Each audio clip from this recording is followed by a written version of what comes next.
And it's probably why you're failing in business if you're being selfish and you don't want to share the light. I get dressed in the fly crib and I jump in the flight whip. Every time you see me, I'm wearing some flight. Even when you don't see me, I'm wearing some flight. Track record stainless, never do I miss. Boy, I be dripping, them other guys there miss. Like Sierra, ain't that a... And I'm a stylist that's points and assists. Sheesh, who kill it like this? What's up, ladies and gentlemen? I'm Mojo Forbes, and you are tuned into Compliments of Style, you heard? And on this episode, I would like to talk about Pharrell Williams and the position he holds over at Louis Vuitton as the men's creative director. Now, we all know, if you're in tune into fashion and what's going on, that he's been doing a great job holding that position since the passing of the late, great Virgil. Rest in peace to that guy. We all know he's amazing. We love him, for sure. But since Pharrell been in the position, I think he been doing a good job, and I feel like he was the right person for the job, and he's proven himself over the time. But he done something different this time around. The 2025 men's collection show aired recently, and he brought in one of his long-term friends, Nigo, and I think that was pretty dope, right? That he was willing to share the light that he have, because he didn't need anyone else. He done a good job on his own. But for him to bring somebody else in to co-create the new men's line over at Louis Vuitton and also share the position of creative director with Nigo, I think that was pretty dope, right? Because I feel like that's why a lot of people fail in business. And it's probably why you're failing in business if you're being selfish and you don't want to share the light, because there's enough of a light, there's enough of shine, there's enough of money, whatever you're looking for, to go around, that sharing the light with someone else, it won't dim your light at all, I promise you. But if you're the type of person that's selfish, stingy, and don't want to share the light, then yeah, that's gonna happen, where you probably gonna fail a lot. It just works that way. So I'm very impressed that he done that, right? Because it's cool to win, just period. Winning is just cool. But winning as a team, winning as a unit, especially with someone like Nigo that he been working with for a long time, which is someone that he was introduced to by Jacob the jeweler. I think that story is dope too, that they both was getting jewelry made by Jacob the jeweler, and Nigo was a fan of Pharrell prior to him even meeting him. And Jacob the jeweler was like, I think this is someone you should meet.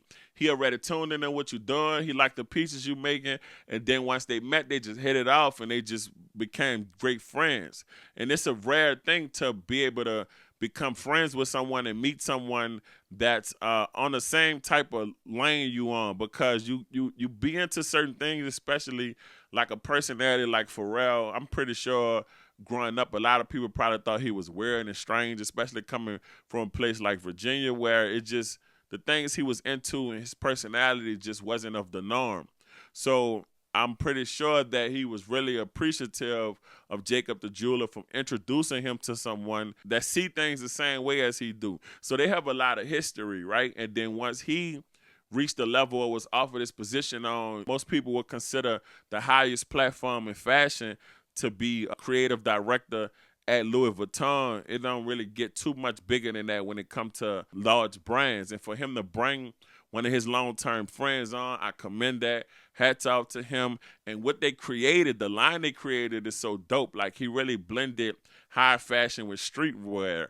I think that's amazing. I want to get my hands on something from that line of this new men's collection. I think it's super, super dope. It's a few things I saw I like that I have my eye on, and I think you should check it out. You know what I'm saying? If you're a fan of high fashion and streetwear, I think it's a great blend of the two, and I like how they incorporated their history into the designs, So also what I thought was super dope of Pharrell, and I have the utmost respect for him, because I not only love fashion, but I'm really, really into music as well.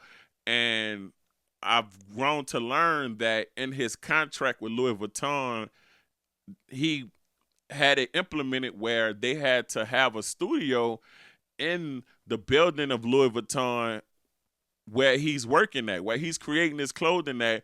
They had to build a studio for him to make music as well. So he moved to Paris, and he's working outside his Louis Vuitton building where he have a studio literally right next door to within the same space where they creating these designs at, and I think that's super dope. But what's even more crazy is he brought in the Clipse to record their album in the Louis Vuitton building in Paris. Like listen to what I'm telling you, right? Like, this is the Clipse. This is not a pop artist. This is not a rock. This is not safe music at all. We talking about hip hop.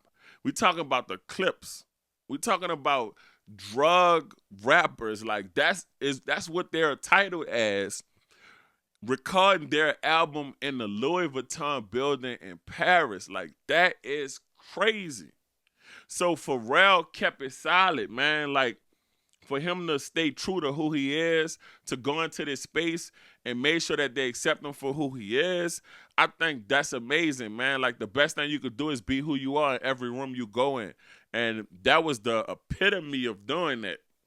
So then on top of that, we got a great album from the Clipse that the whole world is talking about. And it all stemmed from Pharrell getting his position at Louis Vuitton with fashion. I love how fashion and music just ties in together. It's amazing, man. So we want to shed light on Pharrell for bringing in his long-term person he worked with as a designer, Nigo. Also for bringing in his day ones, the Clipse, and creating an album where they talking about every single thing when it comes to the streets and hip hop and recording it in Paris. That's just amazing, man. And hats off to them. So that's what I want to highlight with that portion of the show, because I'm very, very amazed by that, inspired by that, and I appreciate that. Let's talk about Mojo Motivation.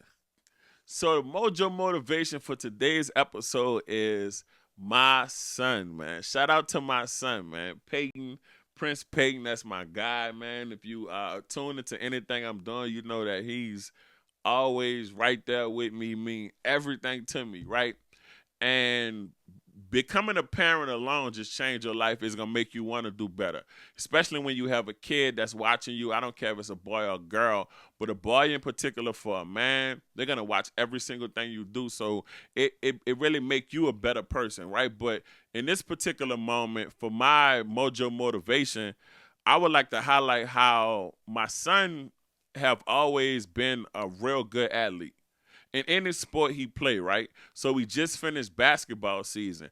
But the difference is it was his first season on this new team where he had to take on a different role. He used to be a point guard. He used to be a number one scorer on his team, and that just been his role since he started playing organized basketball at 4 years old. He's now 8. But on his new team, there's players that already just like they is dominant scorers, and that's their position. That's what they do, right? Point guard, shooting guard. So he took on the role playing the 3, which is small forward, and he made a huge, huge impact. And he wasn't complaining. He wasn't worrying about not having all the points like he used to having. And he just focused and dedicated himself. He was the man on defense, rebounds, assists. He just locked in on so many other areas. He was responsible for inbounding the ball when they run their inbound plays. The coach just gave him a specific role that was really needed for that team. He embraced it, and they went undefeated this season, and they won a championship. He won his first championship, and I really, really appreciate him for that. He motivated me to understand the importance of taking on a role, the importance of a team, and how when everybody handle their business and do what they're supposed to do in their designated roles, that's how you can win. So that's my Mojo Motivation for this episode, my son. Okay, let's get into the IG highlight for this episode. And for this episode, the IG highlight, I would like to shed light on Fits from the Street. That's the IG handle. It's spelled just like it sounds, Fits from the Street. And why I like this page, because Of course, it's a fashion page. It is what it sounds like, right? Fitz from the Street, where he's in different places around town and he's catching different people and interviewing them and asking them what they're wearing as they explain what they're wearing, right? I want to commend that guy who's over the page at Fitz from the Street. And if you haven't seen it, go check it out because people on with it on. You know what I'm saying? They getting fly, and that's what this is about. So shout out to Fitz from the Streets. We would like to give you your flowers over here at Compliments of Style. You heard? On this episode for Imagine and then Boom, right? So Imagine, we kicking it, right? As far as me and a lady friend, or however you want to describe it, right? We at a nice restaurant. We enjoying each other. The night is going great, right? And the waitress come up to us, and it's time for us to order our food. So you decide that you want to order the salmon, but you pronounce the L in salmon. Imagine that. And then, boom, your Uber outside. This have been a cool episode, man. If you made it this far, I want to say I appreciate you for tuning in. Me and the team over here at Compliments of Style, we love you. But more importantly, make sure you love yourself. I'm Mojo Forbes. This is Compliments of Style. And we'll catch you on the next episode. Peace.